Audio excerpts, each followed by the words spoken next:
ના એડમિન અને સ્થાપક એવા ભીખાભાઈ મકવાણા અને એમની સમગ્ર ટીમ જે મહિનામાં ઓછામાં ઓછા 2 થી 3 કાર્યક્રમ કરે છે, જે મહેનત કરે છે, એ મહેનતને હું ખૂબ કોટી પ્રણામ કરું છું। એ એમને નાદુરસ્ત તબિયત હોવાના કારણસર પણ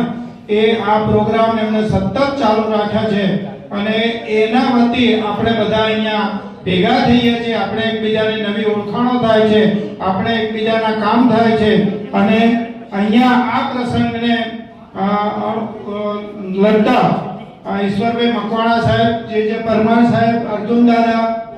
અને માનનીય રતિલાલ વર્મા સાહેબ,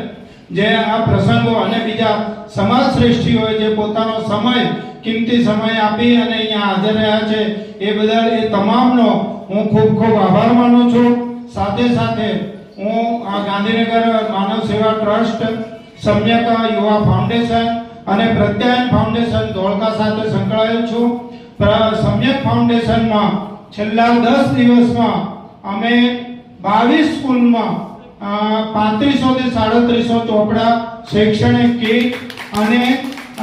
દફતરનું વિતરણ અમે સ્કૂલમાં જઈ, સરકારી સ્કૂલમાં જઈ જાતે વિતરણ કર્યું છે। હું 6:30 ઘરેથી નીકળી અને 10:30-11 વાગે અમે પાછા આવી જઈએ છીએ। આ સંસ્થાઓમાં અમે પાણીના કુંડા, ચકલીના માળા, વૃદ્ધાશ્રમમાં ભોજન અને રક્તદાન શિબિરનું પણ અમે આયોજન કરી અને એ કાર્યક્રમ અમે પૂર્ણ કરીએ છીએ। એમાં આ બાપુએ જેમ કહ્યું છે એ રીતે હું કહું કે આપણો માનવ સમાજ એ ખૂબ જ સુંદર મીઠા ફળ જેવો છે, પણ એની અંદર જે અનિષ્ટ તત્વો, જેને કહેવાય કે ભેદભાવ છે, આંતરજ્ઞાતીય, પ્રાદેશિક અને વહેમ વળગાડ જ્યોતિષ, એ શરૂ કરીને જે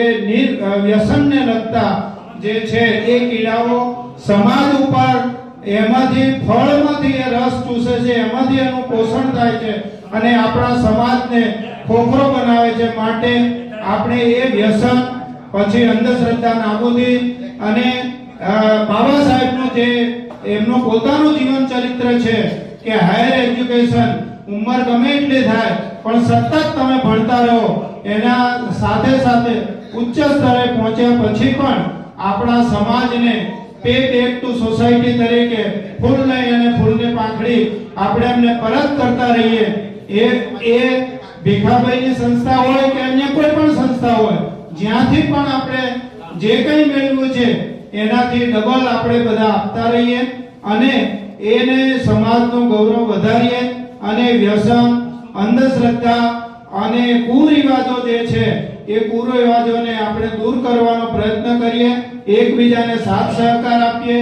એકલા ભણતર કે સુશિક્ષિત થઈ જવાથી બધું પરિપૂર્ણ થતું નથી, પણ આપણે એક વાલી તરીકે આપણા સંતાનોની સંગત ક્યાં છે અને એ કોઈ વ્યસનમાં ડૂબેલો નથી, એ આજના જમાનાની તાતી જરૂરિયાત છે, એમાંથી બહાર નીકળવાની જરૂર છે। માટે